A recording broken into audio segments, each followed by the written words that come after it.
많은 비를 쏟아부은 비구름대가 설악권 지역에도 걸쳐 있어 호우경보 속에 내일까지 많은 비가 예상됩니다. 긴 장마가 이어지고 폭염이 예상되면서 농작물 병해충 방제에 비상이 걸렸습니다. 지난해 가을 태풍 미탁 피해를 입은 삼척 장호마을에 대한 복구 대책이 늦어지면서 올여름 집중호우에도 피해가 되풀이됐습니다. 서울 양양 고속도로 개통과 서핑 인구 증가에 따라 양양 지역 쓰레기 발생량이 급증해 양양군이 골치를 앓고 있습니다. 안녕하십니까. 뉴스데스크 강원입니다. 설악권 지역에 호우 경보가 내려지는 등 강원 영동에도 내일까지 많은 비가 올 것으로 예상됩니다. 오후 5시까지 강수량은 속초 설악동 120mm, 양양 강연 80.5, 양양 오색 81, 속초 75mm입니다. 속초 고성 양양 지역을 포함해 태백과 정선에는 호우 경보가 내려진 가운데 내일까지 50에서 100mm, 많은 곳은 150mm가 넘는 비가 더 내리겠습니다. 강릉과 동해 삼척에도 호우주의보 속에 내일까지 비가 이어지겠습니다. 기상청은 그동안 많은 비로 지반이 약해진 만큼 산사태나 낙석사고 등에 주의해야 하고 계곡이나 하천물이 갑자기 불어날 수 있다며 야영객들은 안전한 곳으로 대피할 것을 당부하고 있습니다. 예년보다 장마가 길어지고 장마 이후에 폭염이 예상되면서 농작물 병해충 방제에 비상이 걸렸습니다. 최근에는 돌발 해충까지 출현하고 있어 농민들의 걱정이 큽니다. 보도에 조규환 기자입니다. 정선군 열양면의 옥수수 밭입니다. 어린 옥수수 잎에서 벌레가 갉아먹은 흔적들을 쉽게 볼 수 있습니다. 열대 거세미 나방 유충이 피해를 입힌 것인데 잎과 줄기를 갉아먹어 생육에 차질을 빚게 됩니다. 여기 되면 이제 수확이 올라와도 그 결실이 그렇게 좋지가 뭐 이게 당분 가치도 없는 거죠. 한 달 전 도내 처음으로 정선에서 열대 거세미 나방 성충이 발견된 데 이어 유충까지 잇따라 발견되고 있는 겁니다. 뿐만 아니라 인근에서는 농작물과 과일나무에 피해를 주는 갈색 날개 매미충과 미국 선녀벌레 등 돌발 해충이 계속 출현하고 있습니다. 해충은 자기 밭 주변이나 자기 밭을 잘 관찰해가지고 해충이 발견된 게 확인이 되면은 적용약제를 살포하는 게 가장 바람직한 방법이고요.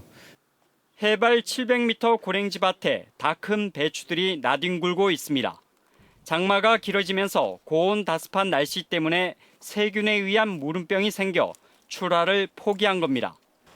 여기에다 장마 이후 수분을 많이 흡수한 배추에서 생기는 이른바 꿀통 배추로 불리는 석회 결핍 현상도 우려되고 있습니다.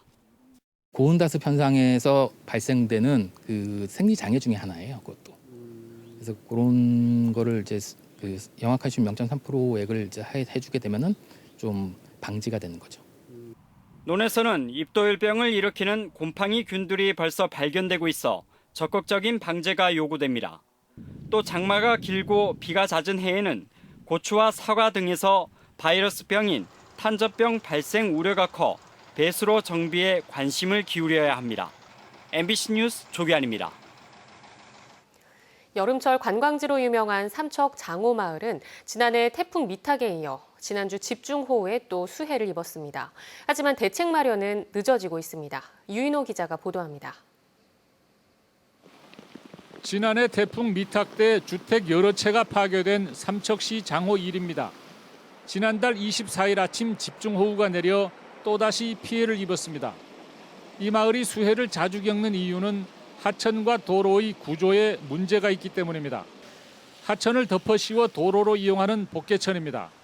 마을 중간까지만 복개돼 있고 이 밑으로는 좁은 배수로로 물이 흐르게 돼 있습니다. 비가 많이 내리면 배수로가 감당을 하지 못해 도로가 물길로 변했다가 범람하면 주변 건물이 피해를 입는 겁니다. 매년 그러는데 큰일 났습니다, 이게. 작년에도 미탁 때 거의 한 이 정도 찼습니다, 여기. 미탁 때 이 정도 해가지고 차가 전체 다 폐차시켜불고. 늘어난 관광객을 수용하기 위해 마을 위쪽에 조성한 대형 주차장이 수해를 부르고 있다는 지적도 나옵니다. 전에는 자연적으로 땅 속으로 스며들기로 했었잖아요. 그거를 주차장 시설하기 전에는. 그런데 거기다 이제 주차장 시설 해놔놓고 아스팔트 하고 뭐 이래놔다 보니까 그 물들이 땅을 흡수한다고 알 수 있어요. 작년 미탁 이후에 개선 대책을 실행한 건 아직 없습니다. 복개천에 쌓인 토사를 제거한 게 전부입니다. 삼척시는 소하천 정비 계획에 개선 방안을 반영해 다음 달에 확정할 예정이라고 밝혔습니다. 그 방안을 실행에 옮기는 건 공사 예산을 확보한 뒤에나 가능한 일입니다. MBC 뉴스 유인호입니다. 폭우가 쏟아지던 지난 주말 원주의 한 전원주택 조성 부지에 누군가 산업 폐기물 300톤을 몰래 버리고 갔습니다. 인근 토양과 수질 오염도 우려되고 있는데 누가 버렸는지는 아직 밝혀내지 못하고 있습니다. 권기만 기자가 취재했습니다. 전원주택 단지로 조성된 부지 곳곳에 잿빛의 흙더미가 쌓여 있습니다. 가까이 가서 보니 알루미늄으로 보이는 금속을 비롯해 온갖 폐기물들이 섞여 있습니다. 많은 비가 쏟아져 물난리가 났던 지난 주말 밤 누군가 이곳에 덤프트럭 15대 300톤가량의 폐기물을 몰래 버리고 갔습니다. 출근하러 여기 와보니까 연기가 나더라고요. 그래서 나는 이게 안개인 줄 알고 저기서 이제 그거를 몰랐는데 와서 보니까 이런 쓰레기가 있더라 이거죠. 폐기물에서는 지독한 화약 약품 냄새도 올라옵니다. 금속 가공 공정에 많이 사용되는 카바이드로 추정됩니다. 코를 대보니까 카바이트 냄새. 우리 어렸을 때 물고기 잡을 때 그 카바이트를 갖다 물 뿌리면 고기가 죽듯이 그런 악취가 아주 심하게 났습니다. 최근 내린 많은 비에 오염물질들이 그대로 씻겨 내려가면서 인근 토양과 수질 오염도 우려되는 상황입니다. 알루미늄 폐기물과 카바이드 냄새로 밀어보면 금속 가공업체에서 나온 산업 폐기물을 누군가 무단 투기한 것으로 추정됩니다. 하지만 주변에 CCTV가 없고 인적도 드물어 누가 버렸는지는 아직 밝혀내지 못하고 있습니다. 원주시는 강원도 보건환경연구원에 폐기물 성분 분석을 의뢰하고 경찰에 수사를 의뢰할 예정입니다. MBC 뉴스 권기만입니다. 서울 양양 고속도로가 개통되고 서핑이 인기를 끌면서 양양군을 찾는 관광객이 부쩍 늘었습니다. 특히 피서철에는 쓰레기 배출량이 급증해 양양군은 주말에도 수거 작업을 벌이느라 분주하고 처리 부담도 커지고 있습니다. 박은지 기자입니다. 일요일 오전 7시 아침 일찍 해변가에 쓰레기 수거차가 들어오고 산처럼 쌓인 쓰레기를 치우느라 미화원들이 바빠집니다.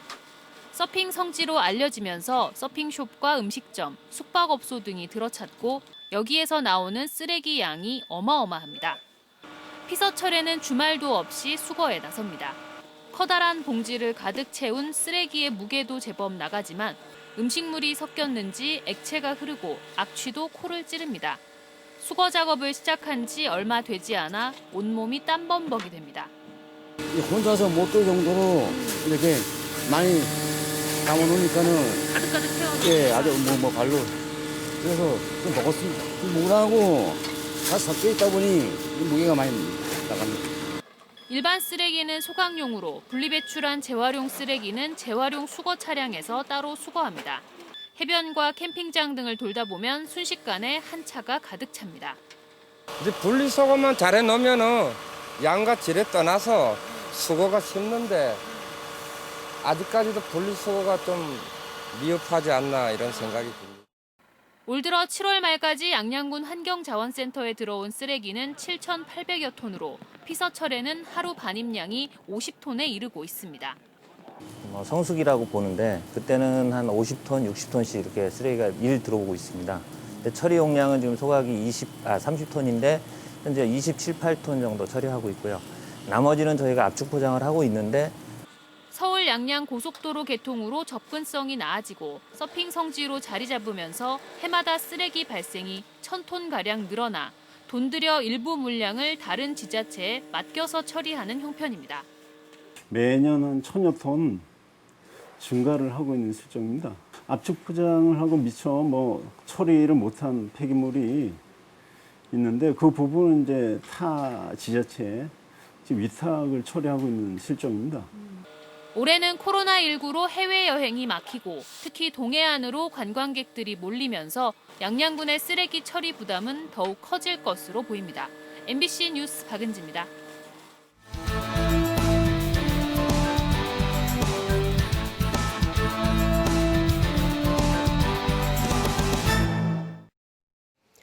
고성 통일전망대와 DMZ 박물관 등 평화관광지 개방 여부가 조만간 결정됩니다.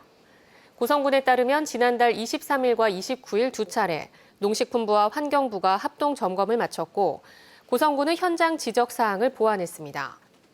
농식품부와 환경부는 아프리카 돼지열병 유입을 막기 위한 야생 멧돼지 차단 울타리 설치와 출입 차량에 대한 소독 체계를 점검했습니다.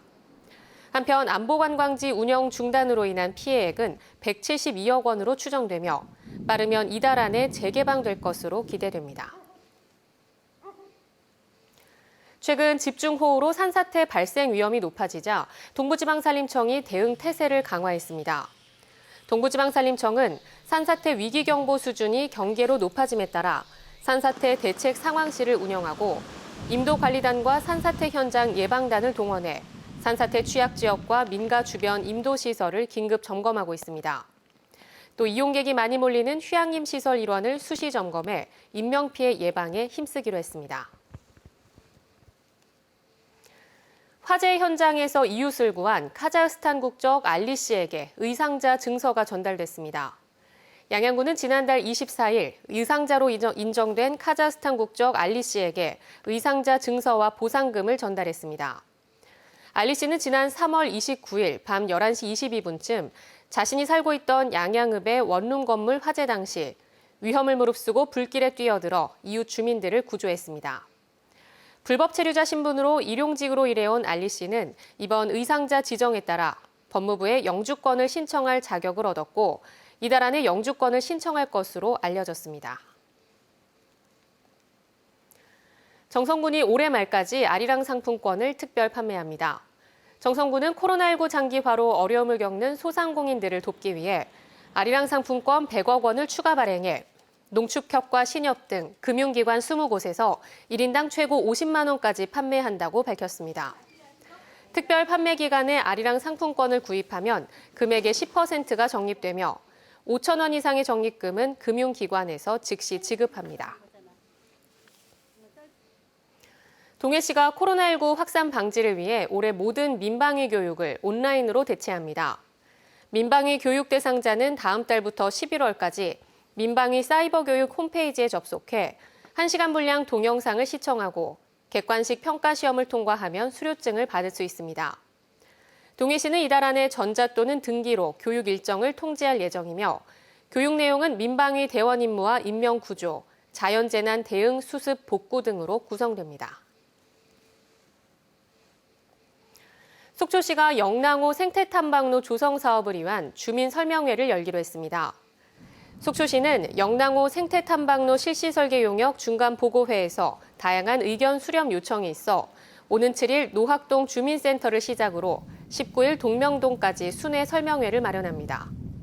영랑호 생태탐방로 조성 사업은 내년 상반기까지 40억 원의 예산이 투입돼 부교와 데크로드, 경관 조명 등이 설치됩니다. 한편 환경단체와 속초 주민 일부는 해당 사업이 영랑호의 생태와 경관을 훼손한다며 사업 추진을 반대하고 있습니다. 올해부터 강원도 내 소상공인도 풍수해보험에 가입할 수 있습니다. 강원도는 올해부터 소상공인이 운영하는 공장이나 상가 등에 대해 풍수해보험에 가입할 수 있다고 밝혔습니다.